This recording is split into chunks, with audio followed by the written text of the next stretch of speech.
स्थायी फल के रूप में बहुत लंबे समय के लिए सबके लिए यादगार के रूप में रहे, ये अपने आप में बताता है कि चातुर्मास अगर हुआ है तो अच्छी तिथि में, अच्छे भाव में, अच्छे नक्षत्रों में हुआ, और उसी के फल से ये सब जो कार्य हुए, यद्यपि सहयोगी कम थे, व्यवधान ज्यादा थे, लेकिन फिर भी जब व्यक्ति के मनोभाव कुछ करने के होते हैं तो मैं ये मानता हूं कि कभी भी बहुत बड़े काम बहुत ज्यादा लोगों के इकट्ठा करने से नहीं होते। समझ आ रहा है? केवल बस 2 लोग भी हो तो भी बहुत बड़े बड़े काम हो सकते हैं, लेकिन बस वो जुटने वाले होने चाहिए, दिन रात एक करने वाले होने चाहिए। और सबसे बड़ी बात है कि वो ऐसे मेंढक होने चाहिए जिन्हें कुछ सुनाई ना देता हो। नहीं समझे? छोटी सी बात बता देता हूं आपको। एक बार मेंढकों की दौड़ लग रही थी। किसकी? मेंढक जानते हो ना? हाँ, फ्रॉग जिनको बोलते हैं, फ्रॉड नहीं होते वो, फ्रॉग होते हैं। तो उनकी दौड़ लग रही थी, तो दौड़ जैसे ही मेंढकों ने लगाना शुरू की तो क्या हुआ, बहुत सारे दूसरे और जो समुद्री जीव रहते हैं, दूसरे और जीव रहते हैं, अरे बोले तुम कहाँ इस दौड़ में शामिल होने जा रहे हो? इस दौड़ में तो पहले हमारे वंश के इतने लोग शामिल हुए थे, उनका किसी का नंबर नहीं आया, कोई खिताब नहीं जीत पाया, तुम जैसे मेंढक क्या जीतोगे? तो बहुत से मेंढक तो उसी समय रुक गए। समझ में आ रहा है? फिर भी कुछ मेंढक बढ़ते गए, उन्होंने बात नहीं सुनी, चलते गए। रास्ते में फिर और चलने के बाद में, बड़ी दौड़ थी, 2 किलोमीटर और चलने के बाद में बहुत सारे थक गए। बहुत सारे लोग फिर मिले उनको, बोले अभी अपना लक्ष्य बहुत दूर है, ये अपने लोगों का काम नहीं है, ये तो बड़े बड़े लोगों का काम होता है जो बहुत तेज दौड़ पाते हैं, ये मेंढकों का काम नहीं है इस रेस में दौड़ना, ये अपने वंश में कभी नहीं हुआ, अभी तक ऐसा कभी किसी ने किया ही नहीं जैसा तुम करने जा रहे हो। तो बहुत से लोगों ने उस समय पर दम तोड़ दी। समझ आ रहा है? फिर चले थे 25-30 की संख्या में, रह गए केवल 5-6। समझ आ रहा है? फिर भी वो और चलते गए। कोई और रास्ते में फिर मिले, बोले देखो इतने समझदार लोग थे, सब अपने अपने परिवार के साथ रह रहे हैं, अपने अपने घर में रह रहे हैं, अपने अपने बेटे बच्चों का ख्याल रख रहे हैं, तुम्ही लोगों को क्या सब सूझी है जो ये सब अपना घर परिवार सब छोड़ करके सब इसी दौड़ में दौड़े जा रहे हो? तो 5-6 में भी 2-4 ने और फिर मन बना लिया, भाई अभी लक्ष्य बहुत दूर है, इतना घर परिवार छोड़ करके अपने सब वंशजों से बिछुड़ करके अपन क्या पाप प्राप्त कर लेंगे।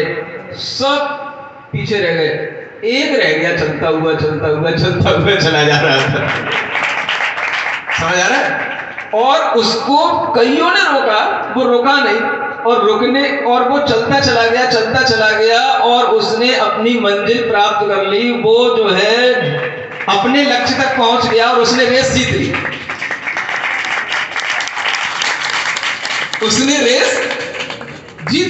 अब जब उसने रेस जीत ली तो फिर लोगों ने देखा कि भाई आज तक किसी मेंढक ने रेस नहीं जीती, इस मेंढक ने रेस कैसे जीत ली? जितने भी तैयार हुए थे सब पीछे रह गए। उसका टेस्ट किया गया। समझ आ रहा? उसकी सब चीजें देखी गई। बाद में पता पड़ा इस मेंढक को सुनाई नहीं देता था।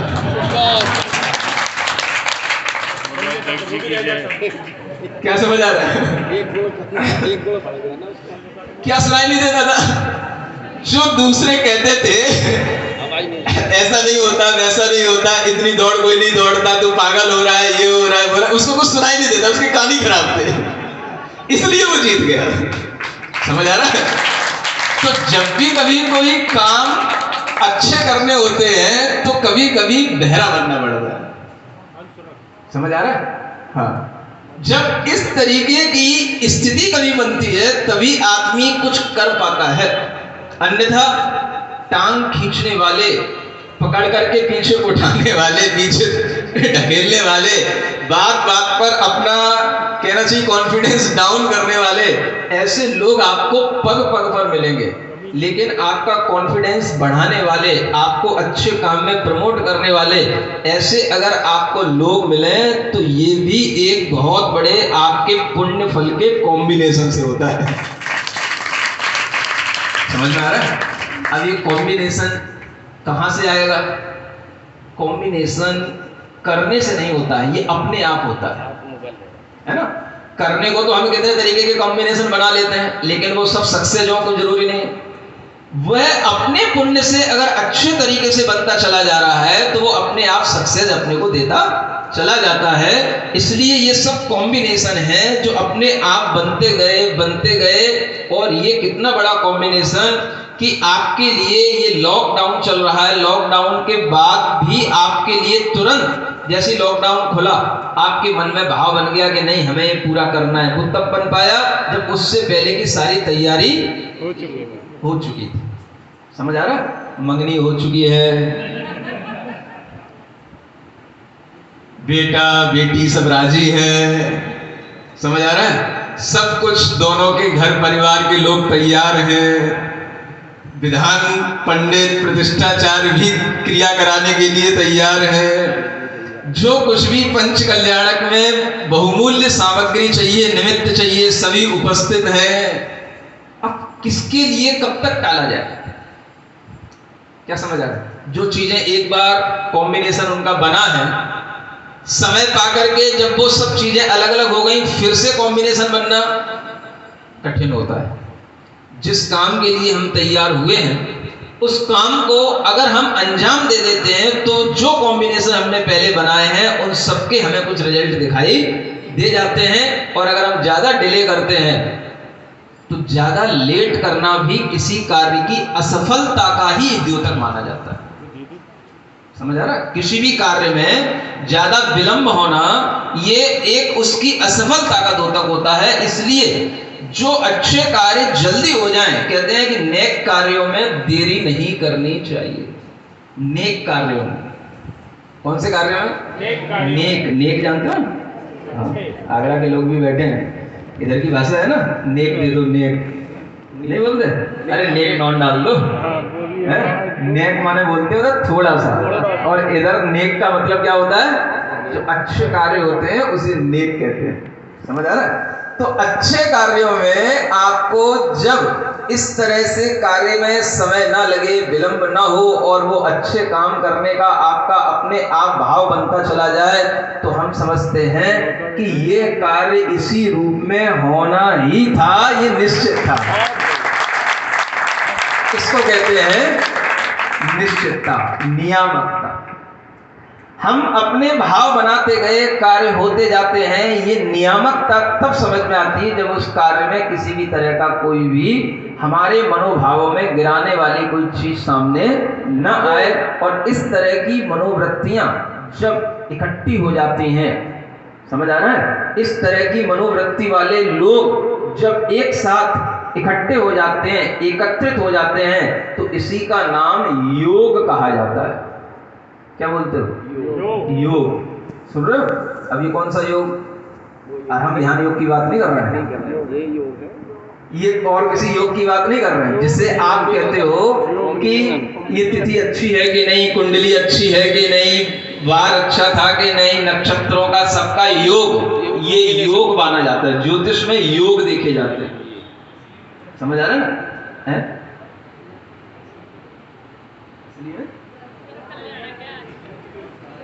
अच्छा अच्छा, तिथि के अनुसार आज भगवान आदिनाथ स्वामी का गर्भ कल्याण है। आदिनाथ भगवान की समझ आ रहा? तो ये सब मैंने कई बार महसूस किया इस चीज को कि मैं तिथि पत्रा कभी कभी नहीं देखता। समझ आ रहा? मुझे जब कोई काम मेरे मनोभावों में होता है और मेरा मन कहता है मुझे करना है तो मैं कर लेता हूँ। मुझे इतना भी कई बार मैं टाइम नहीं निकालता कि मैं किसी देख लूं कि आज क्या मुहूर्त है क्या। अरे मुझे पहले करना समय कर लिया, उसके बाद मुहूर्त देखता हूँ, फिर मैं देखता हूँ बढ़िया मुहूर्त था इसलिए हो गया। तो मैंने इस चीज को कई बार महसूस किया है। समझ आ रहा? तो जब अपने मन में कोई तीव्र भावना होती है, जब कोई काम अपना अंजाम देने को होता है, तो समझ लो कि बस अगर वो हो रहा है, अच्छा हो रहा है, तो तिथि बार सब अपने आप जुड़ गए, सब अपने आप योग बन गए। और ये देखो अपने आप हमें पता ही नहीं था कि आज भगवान आदिनाथ स्वामी का गर्भ कल्याणक वास्तव में है और आप उसी की आज स्थापना करके इन मूर्तियों में आज उस गर्भ कल्याणक की स्थापना कर रहे हैं। समझ आ रहा है? तो ये सभी संयोग, हाँ, सभी संयोग जो अपने आप बन जाते हैं, इन सबके पीछे जो जबरदस्त चीज होती है वो क्या है? वो जीव का पुण्य भाव। समझ आ रहा? इसी को भाव मंगल कहते हैं। तो जब जीव पुण्य भाव के साथ रहता है तो ग्रह, नक्षत्र, वार, तिथि ये सब अपने आप इकट्ठे होते हैं। इनके लिए पुरुषार्थ नहीं करना पड़ता। संसारी जीव क्या करता है? उल्टा चलता है। तिथि मिला लो, वार मिला लो, नक्षत्र मिला लो, तो मिला तो लो, लेकिन अगर अपना भाव उससे नहीं मिला तो काम कभी कभी पूर्ण नहीं होता। यूं नहीं कह रहा कि उससे मिलाने से पूर्ण नहीं होता, हो भी है, होता भी है, लेकिन उसमें क्या है?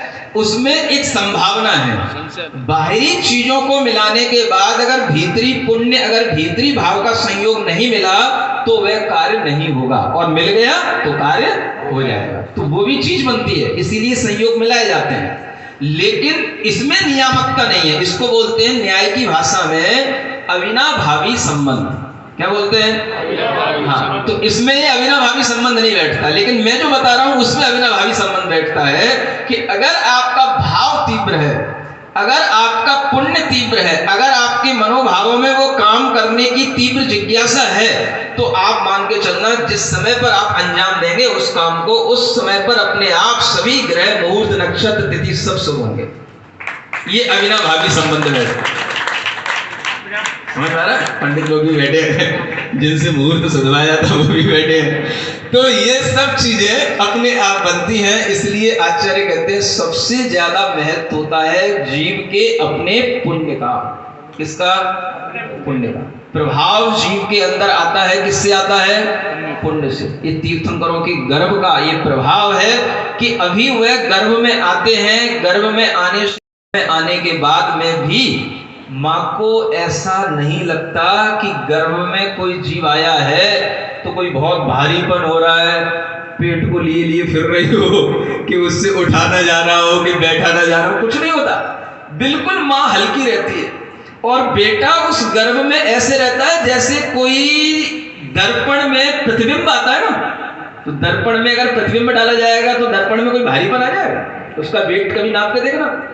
अगर आपने दर्पण जो है 2 किलो का हो और उसमें आप 50 किलो की आपने उसमें अपनी छाया डाल दी तो कोई उसमें उसका वेट बढ़ जाएगा क्या? नहीं बढ़ेगा ना।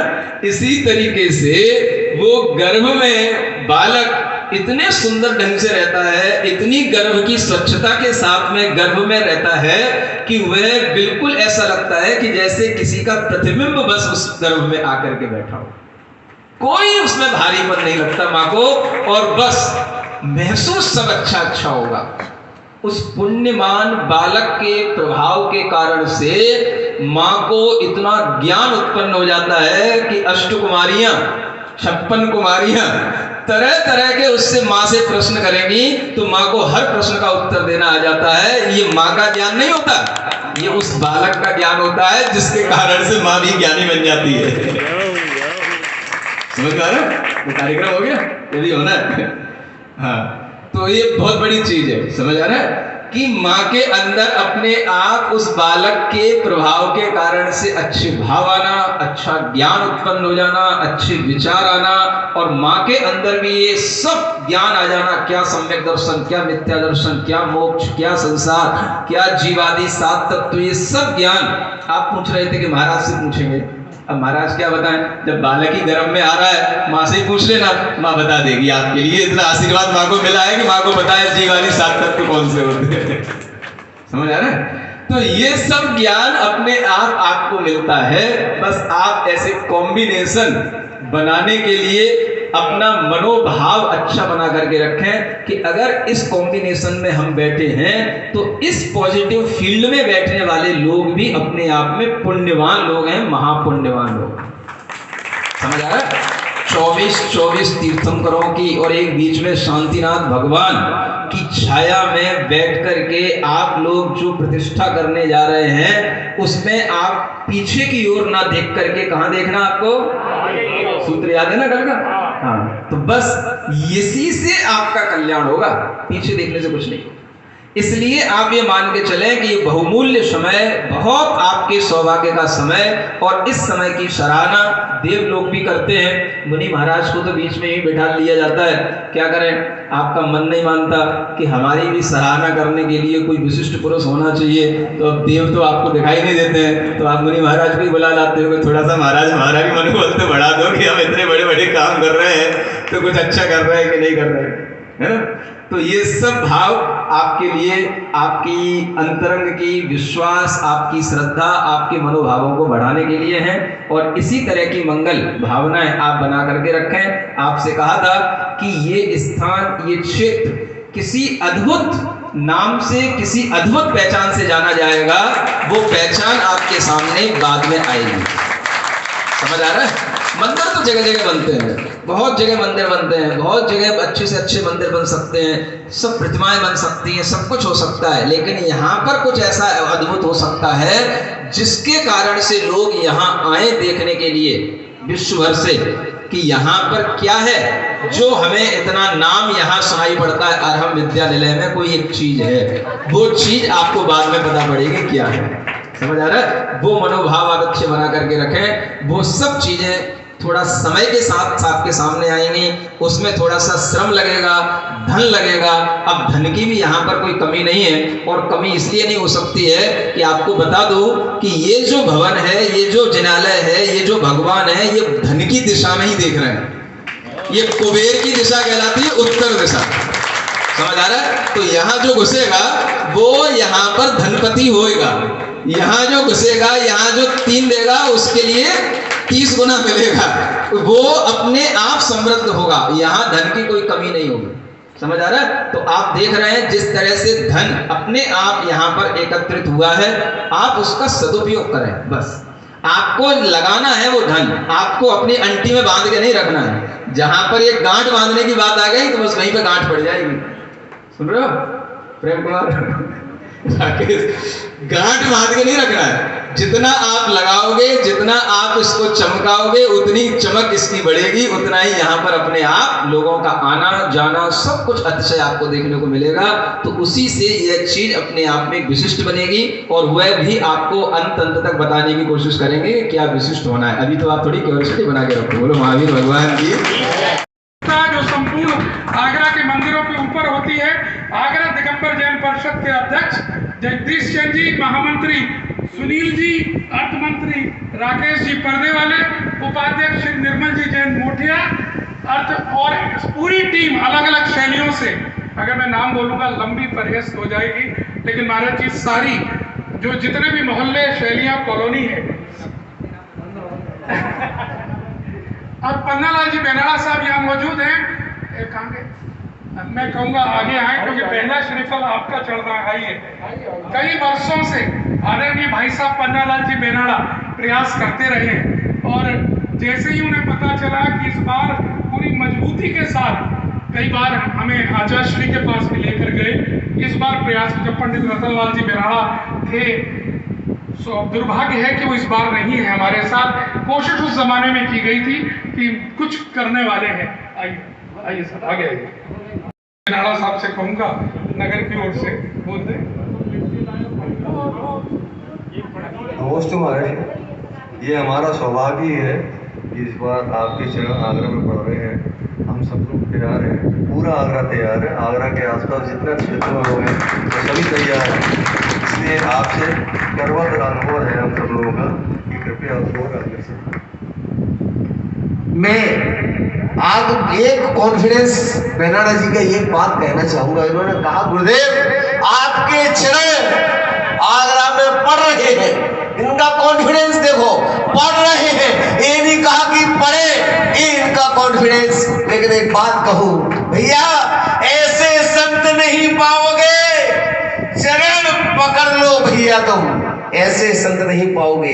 राकेश भैया 2 पंक्तियां सिर्फ आपके लिए, आपके आंखों में अनवरत आंसू बह रहे थे। ऐसे संत नहीं पाओगे, चरण पकड़ लो भैया तुम, ना जाने किस पल एक गुरुवर दिल्ली से हो जाएंगे गुम, हो जाएंगे गुम। ना जाने कब ये गुरुवर दिल्ली से हो जाए गुम। ऐसे गुरुवर के क्षण में 4 पंक्तियां रखता हूं कि जो इंद्रियों का दमन करना जानते हैं, जो जो जो जो जो इंद्रियों का दमन करना जानते हैं, जो स्वयं की शांति को पहचानते हैं, और हम ध्यान योग प्रणेता एक जो जिन्होंने जिंदगी दी, ऐसे पूज्य गुरुवर ब्रह्म सागर को हम सब भगवान जैसा मानते हैं, भगवान जैसा मानते हैं, भगवान जैसा मानते हैं। एक बार आवाज निकलना चाहिए, हम सबकी है यही अभिलाषा। गजब है आगरा वाले, ये लोग कह रहे थे रोहिणी वाले, दिल्ली वाले, कि हम सबकी दिल्ली की भावना है। चले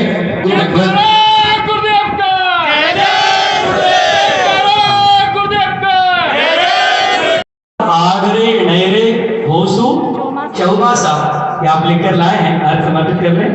ओम नमो लोसव श्रवणम क्षेत्रम सागर चंद्र सागर मुनि मरेभ्यो अनर्गमं प्राप्तये। एक नई किरण गुरुवरम गुरुवरम, श्वास श्वास में है प्रण, स्वागतम स्वागतम, गतिमान है चरण गुरुवरम गुरुवरम। अब प्रभु हो कृपा हम पे एक चातुर्मास की, चौमासा एक ही है आशा, पूज्य श्री कृपा करे फरमा